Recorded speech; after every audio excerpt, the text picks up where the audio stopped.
मुल्क में नए सूबों के क़याम की बाज़गश्त एक बार फिर शिद्दत इख्तियार कर गई है।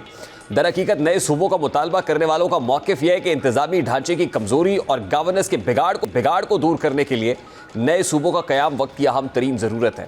नए सूबों के क़याम के हामियों का मानना है कि पाकिस्तान इस वक्त दुनिया का 5वां बड़ा आबादी वाला मुल्क है, जबकि क़याम पाकिस्तान के वक्त मगरबी हिस्से की आबादी महज 3.5 करोड़ थी। गुज़श्ता 78 वर्षों में ये तादाद 7 गुना बढ़ चुकी है, लेकिन हुकूमती ढांचे और सूबाई इंतज़ामिया को इसी पुराने अंदाज में चलाया जा रहा है। नतीजा ये है कि वसाइल की तकसीम और मसाइल के हल में एक ख़तरनाक हद तक अदम तवाज़ुन पैदा हो चुका है। इसलिए सियासतदान, माहिरीन इंतज़ामिया, जो मैनेजमेंट के एक्सपर्ट्स हैं, मईशतदान, सनतकार और दानिश्वर सभी इस बात पर जोर दे रहे हैं कि बड़े सूबों को छोटे सूबों में तकसीम करना वक्त की अहम ज़रूरत है। नए सूबों के क़याम का मुतालबा करने वालों का ख्याल है कि मौजूदा हालात क़याम पाकिस्तान के वक्त से अक्सर मुख्तलिफ हैं। बढ़ती हुई आबादी ने ऐसे मसाइल को जन्म दिया है जिनका हल सिर्फ मज़ीद सूबे बनाने से ही मुमकिन दिखाई देता है। नए सूबों के क़याम का मुतालबा करने वालों का ख्याल है कि 18वीं तरमीम के बाद सूबों को माली और इंतज़ामी खुद मुख्तारी हासिल है और NFC अवार्ड के तहत उन्हें वसाइल का बड़ा हिस्सा मिलता है, लेकिन इन वसाइल का फ़ायदा सिर्फ बड़े शहरों और दारुल हुकूमतों तक महदूद रहता है, जबकि पसमानदा और दूर दराज इलाके आज भी तरक्की की दौड़ में बहुत पीछे हैं। ऐसे में जब तक सूबों को मज़ीद छोटे इंतज़ामी यूनिट्स में तकसीम नहीं किया जाएगा, वसाइल के दुरुस्त और मुनसिफाना इस्तेमाल को यकीनी बनाना मुमकिन नहीं होगा। नए सूबों का मुतालबा इसलिए भी अहम तसव्वुर किया जा रहा है क्योंकि सूबे मईशत के धड़कते दिल की नुमाइंदगी करते हैं।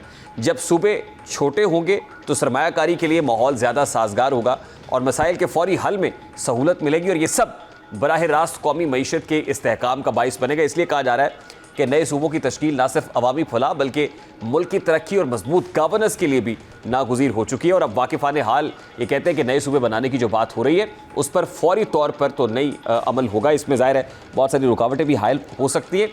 ये एक तजवीज़ है, लेकिन वाकिफ़ान हाल ये कहते हैं बैकड्रॉप में इस पर काम भी हो रहा है और कहीं 27th कॉन्स्टिट्यूशनल अमेंडमेंट के अंदर NFC अवार्ड से मुतालिक भी चीज़ों को, यानी 18th अमेंडमेंट के अंदर जो कुछ हुआ उसको कहीं ना कहीं रोल बैक करने के हवाले से जो NFC अवार्ड वाला मामला है ताकि वफाक को उसका शेयर मिल सके, इस पर भी बाकायदा प्लान चल रहा है। लेकिन क्या पर्टिकुलरली जो बड़ी पॉलिटिकल पार्टीज़ हैं, जो हुक्मरान जमातें हैं, क्या उनको काबिल कबूल होगा, पॉलिटिकल स्टेक होल्डर्स को काबिल कबूल होगा, पॉलिटिकल विल होगी नहीं होगी? इस वक्त सीनियर सियासतदान मोहम्मद अली दुरानी साहब ने हमें ज्वाइन किया है, उनसे बात करेंगे। अस्सलाम वालेकुम दुरानी साहब, बहुत बहुत शुक्रिया आपके वक्त के लिए। दुरानी साहब, सबसे पहले तो बड़ा सादा सा सवाल है, ये नए सूबे बनाने की एक तजवीज़ फ्लोट कर रही है और फिर 27th कॉन्स्टिट्यूशनल अमेंडमेंट को भी इससे लिंक किया जा रहा है, तो आपको लगता है कि ये सूबे बनाने का जो मामला है वो 27वीं तरमीम के साथ मुंसलिक है, वाबस्ता है, और उसके अंदर असल में जो इकनॉमिक इसका जो एस्पेक्ट है वो बड़ा इंपॉर्टेंट है? बिस्मिल्लाहिर्रहमानिर्रहीम। देखिए, सूबों का जो मामला है वो कॉन्स्टिट्यूशनल अमेंडमेंट से मुतल्लिक तो शायद नहीं है।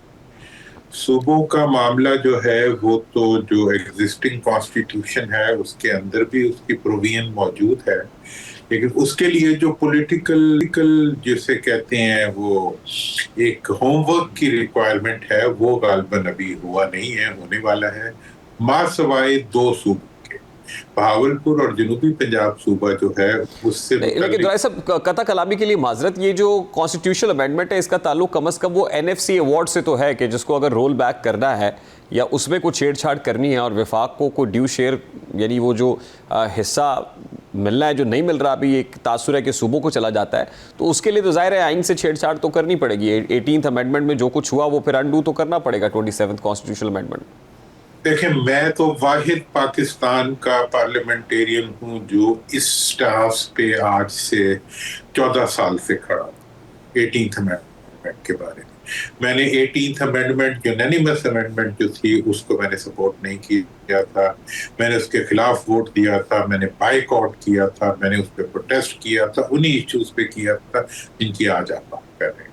इसलिए उसके ऊपर तो मैं आपको पूरे का पूरा उसका एक वो रियल पर्सपेक्टिव दे सकता हूं। तो लिहाजा जहां तक सवाल है NFC अवार्ड के लकूनाज और उसके अंदर जो डिस्टॉर्शन मौजूद हैं उनको दूर करना, और दूसरी चीज जो लोकल बॉडीज के इलेक्शंस की जो इस वक्त प्रोविजन मौजूद नहीं है कॉन्स्टिट्यूशन में इन अ डिफाइंड वे, ये 2 इश्यूज ऐसे हैं जिनके ऊपर के कोई भी अमेंडमेंट या कोई भी बेहतरी जो है वो मुल्क के लिए नागुज़ीर है।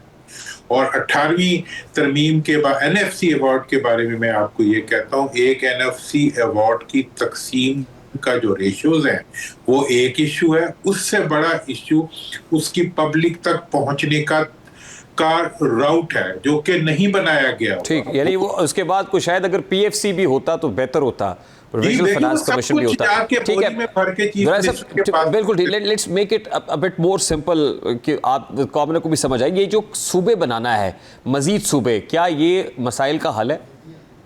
देखिए, सूबे बनाना नागुज़ीर है मेरे ख्याल में, और मैं 2008 से इसके बारे में जो आज पूरा इसके ऊपर डॉक्यूमेंट आई है, मियां साहब ने दी है, बाकी सब लोगों ने दी है, मैं तो इसको इनिशिएट करने, उस वक्त तो सूबे की बात करना मुल्क तोड़ने के मुताबिक तस्वुर होता था जब मैंने शुरू की थी, और मैं ये समझता हूं कि नए सूबे बनाना जो है वो पाकिस्तान की मजबूती और पाकिस्तान को आगे ले जाने का जरिया है। लेकिन अब उसमें इशू इस वक्त ये है कि इसको आप जिसे कहते हैं कि लाइनें ड्रॉ करके नहीं बना सकते, इसको आपको एक पॉलिटिकल प्रोसेस के जरिए 3 साल मैंने एफर्ट की थी बहावलपुर और जनूबी पंजाब में, और उसके नतीजे में आप देखें कि पब्लिक प्रेशर के साथ यूनैनिमस रेजोल्यूशन आया पंजाब असेंबली में कि बहावलपुर सूबा और जनूबी पंजाब सूबा बनाया जाए। ये वही सूबे हैं जिसकी आज बात हो रही है, और यही इसी किस्म का तरीक़ाकार अगर हजारा में इस्तेमाल हो तो Hazara is ready for a new province. इसी तरह फाटा जो है, फाटा के जिन अजला को शामिल किया गया, लेकिन इन सारों को किसी थिंक टैंक के पेपर के तौर पे नहीं, बल्कि इस काम को एक पॉलिटिकल प्रोसेस के तौर पर किया जाए। ये बात आपकी दुरुस्त है सर कि इसके लिए जाहिर है पॉलिटिकल विल भी चाहिए, लेकिन सवाल मेरा बड़ा सादा सा है कि पंजाब में हम कोई सूबा जनूबी पंजाब तो नहीं बना सके, ऑल्दो जनूबी पंजाब महाज बना, तहरीकें उठी, लेकिन वो नहीं हो सका। तो आज सिंध के अंदर मजीद सूबे बनाने की बात हो रही है, पंजाब में और पूरे पाकिस्तान के अंदर, तो प्रैक्टिकली पॉसिबल लगता है आपको? देखें, प्रैक्टिकली तो कॉन्स्टिट्यूशनली इस वक्त पंजाब में 2 नए सूबे बनना मैंडेटरी है इसी 18वीं तरमीम के तहत, क्योंकि सूबाई असेंबली ने ये रेजोल्यूशन पास किया हुआ है यूनैनिमसली कि हम पंजाब के अंदर 2 नई मतलब इंडिपेंडेंट पॉलिटिकल एंटिटीज एडमिनिस्ट्रेटिव बुनियादों पे बनाना चाहते हैं।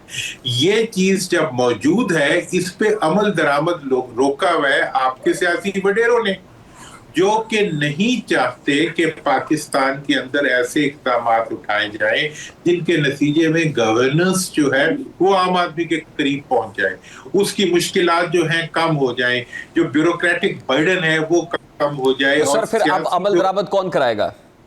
देखें जी, अमल दरामद तो इसका बड़ा सिंपल है। देखें, आज अगर सूबा पंजाब अगर रेफरेंडम का ऐलान कर दिया जाए जनूबी पंजाब और बहावलपुर में, तो आपको रिजल्ट मिल जाएगा। 99% लोग उसके हक में आज करा ले। दूसरी बात यह है कि अगर इसकी मूवमेंट जिस घड़ी, मैं समझता हूँ कुछ लोगों ने शऊर का मुजाहरा किया है कि इस वक्त उन्होंने इस इशू को उठाया है, अगर इस इशू को कुछ बाशऊर लोग इकट्ठे मिलकर इसको उठा दें तो अवाम तो उनसे आगे आगे भाग रहे होंगे इस मुतालबे के लिए। यही एक इक़दाम है जिसको उठा के मैंने अकेले बंदे ने उठाया था और पूरे इलाके के अवाम ने सपोर्ट किया, सियासतदानों को पीछे हटना पड़ा। फिर जब इन दोनों पार्टियों की हुकूमत आ गई मरकज में और उधर, तो उन्होंने फिर चक्करबाजी करके, मतलब जिसे कहते हैं ना पॉलिटिकल गिमिक्री के जरिए जो है इन्होंने रुकवा दिया। दुरानी साहब, एक और बड़ा सादा सा सवाल है सर, जो बड़ी पॉलिटिकल पार्टीज है इस वक्त पंजाब के अंदर, इस वक्त पाकिस्तान मुस्लिम लीग नून है, पीपल्स पार्टी सिंध में है, ये बड़ी पॉलिटिकल पार्टीज क्या ये चाहेंगी कि पंजाब में अगर कोई तख्ते पंजाब है तो तख्ते पंजाब का बंटवारा हो जाए, या वहाँ पर सिंध है तो सिंध की जो वहाँ उसका भी बंटवारा हो जाए? ये बड़ा सादा सा सवाल है, आप अपने दिल पे हाथ रख के बताएं, कुछ आएगा? दिल पे भी हाथ रख के, दिमाग पे हाथ रख के और आंखें खोल के आपको बता रहा हूँ कि ये जान लड़ा देंगे इसको रुकवाने के लिए, क्योंकि इनकी एक्सप्लॉयटेशन इसके जरिए खत्म होती है। इन्हें जब पहले इनसे ये करारदाद करवाई थी, मुझे पता है गर्दन पे अंगूठा रख के करवाई गई। तो सर फिर ये तो मेरा सवाल है कि फिर अमल दरामद कौन कराएगा? आप किसने ये फैसला कर लिया कि सूबे बनेंगे? देखिए जी, सूबे का फैसला तो मेरा तो ख्याल है कि अगर इसको हकीकी मानों में देखें तो ये अवाम का फैसला है, अवाम की रिक्वायरमेंट है। अगर इसमें एस्टैब्लिशमेंट शामिल है तो मैं समझता हूं कि उन्होंने ये वो कदम उठाया है जिस कदम को उठाना उनकी इन लोगों को इक़्तिदार में लाने के बजाय अगर पहले दिन ये काम किया होता तो आज ये लोग भी अपनी जगह पे होते और मुल्क भी अपनी जगह पे होता। And now if they are very much strict and serious about it, और उस पे ये दोनों बड़ी पॉलिटिकल पार्टीज या कोई हुकूमतें अगर वो आड़े आती हैं तो फिर they will have to face the music, आप ये कह रहे हैं? जी बिल्कुल। मैं तो ये बता रहा हूँ कि अगर इसको मैं तो वेट कर रहा था कि कोई उठे, अगर मुझे मौका मिले मैं इनका जीना धोबर कर दूं इन इलाकों के अंदर। मैं तो रियली बता रहा हूँ आपको कि ये लोग क्या समझते हैं अपने आप को कि अवाम की विल के अगेंस्ट, अवाम की रिक्वायरमेंट्स के अगेंस्ट, मुल्क की जरूरत के अगेंस्ट इन्होंने अपनी जो है फिफ्टम्स, खानदानी फिफ्टम्स बनाई हुई है और ये ना किसी को सांस लेने देते हैं और ना किसी को कुछ करने देते हैं। तो ये जो इनका सारा रवैया है, ये रवैया इन्होंने इम्पोज किया हुआ है अवाम के ऊपर। तो ये इसका तो मैं आज आपको बता रहा हूं कि मैं आज जाके बावलपुर में खड़ा हो जाऊं, पूरा बावलपुर निकल आएगा। हम कहते हैं जी मुल्क का मफाद आ जाता है, जी मुल्क में अमन अमान का मफाद आ जाता है और फिर डिस्टॉर्शंस इनकी तरफ से आ जाती है, एस्टैब्लिशमेंट इनके पीछे से हट जाए। मैं देखता हूं कि पुलिस भी इनके साथ नहीं खड़ी हो। ये तो जो कुछ करते हैं एस्टैब्लिशमेंट के जोर पे करते हैं। आज इस मामले में एस्टैब्लिशमेंट इनके पीछे से हट जाए, मैं खड़ा हूंगा, मैं देखता हूं कौन हमें रोकता है उसमें। अवाम तो साथ है इस इशू के ऊपर और मैं इस चीज का आर्किटेक्ट हूं और मुझे पता है जो बातें कल की हैं मियां आमिर ने की हैं जो बिल्कुल 100% सही उनका मौकफ है। और देखिए उसका प्रोसेसिंग मैं समझता हूं कि पॉलिटिकल होनी चाहिए। उस पे अवाम को ये नहीं बताना चाहिए कि जी किसी वर्दी वाले ने या किसी पुलिस वाले ने या किसी ने ये फैसला किया है। उनको ये एहसास होना चाहिए कि ये उनका अपना फैसला है। जब ये उनका अपना फैसला होगा तो कोई भी इसको नहीं रोक सकेगा। मैं आपको जेन्युइनली बता रहा हूं, अवाम इतने तक आपको ये बताऊं कि बहावलपुर और राजनपुर से चलने वाला एक फर्द जब लाहौर आता है और यहाँ आके अपने पेंशन के कागजात बनाता है, वो दिवालिया हो जाता है। सर लास्टली वेरी क्विकली को फिर हम आने वाले चंद दिनों में कोई मेजर चेंजेस एक्सपेक्ट करें? देखिए चेंजेस जहां तक ताल्लुक है ना, इस वक्त एक नया पेज बन गया है, सेम पेज। इस वक्त वो सेम पेज है पीपल्स पार्टी और नून का, और ये सेम पेज जो है इस वक्त एस्टैब्लिशमेंट के मुकाबले में इन्होंने अपना नवा सेम पेज बना, ठीक है। अब ये है कि अब मतलब एस्टैब्लिशमेंट को इनका म्यूजिक फेस करना पड़ेगा या इनके साथ वो इनको फेस करना पड़ेगा या इनका म्यूजिक फेस करना, एस्टैब्लिशमेंट को करना पड़ेगा या इन्हें एस्टैब्लिशमेंट की तरफ से फेस करना पड़ेगा? सर ये आप देखें, ये तो जोर की बात है। ये बड़े फनकार हैं, ठीक है जी। इन्होंने पिन तो लगा दी थी जब अमेंडमेंट कर रहे थे, अपने हाथ में रख ली थी पिन निकाल के, वो अभी भी रखी हुई है इन्होंने। और ये टाइम गुजारने के माहिर हैं, हमेशा इन्होंने यूं ही किया कि इन्होंने जो अमेंडमेंट की थी 26वीं अमेंडमेंट थी, हाँ, तो उसमें इन्होंने पिन अपने पास रख ली थी, ठीक है ना जी, और अमेंडमेंट कर दी थी। अब ये तो इनका देखें माइंड गेम्स तो इन पे खत्म है ना सर। फिर ये जो सफ़े वाले मामलात होते हैं बड़े डेलिकेट होते हैं और इन डेलिकेट मामलात में सफ़ा फट भी जाता होता है सर। तो बिल्कुल फटता होता है और कई दफा फट चुका है। और मैं ये बता दूं कि इस वक्त जो नया सफा बनाया गया है वो के वो बड़े शाखे नाजुक पे बना हुआ है, लेकिन उसके नीचे इनके मफादात हैं और उससे बड़ा इनका माल है और उससे बड़ा इनकी एबिलिटी टू एक्सप्लॉइट पब्लिक है और उससे बड़ी इन्होंने ब्यूरोक्रेसी को अपने साथ बड़ा अच्छी। ठीक है मोहम्मद अली दुरानी साहब, बहुत बहुत शुक्रिया आपके वक्त के लिए।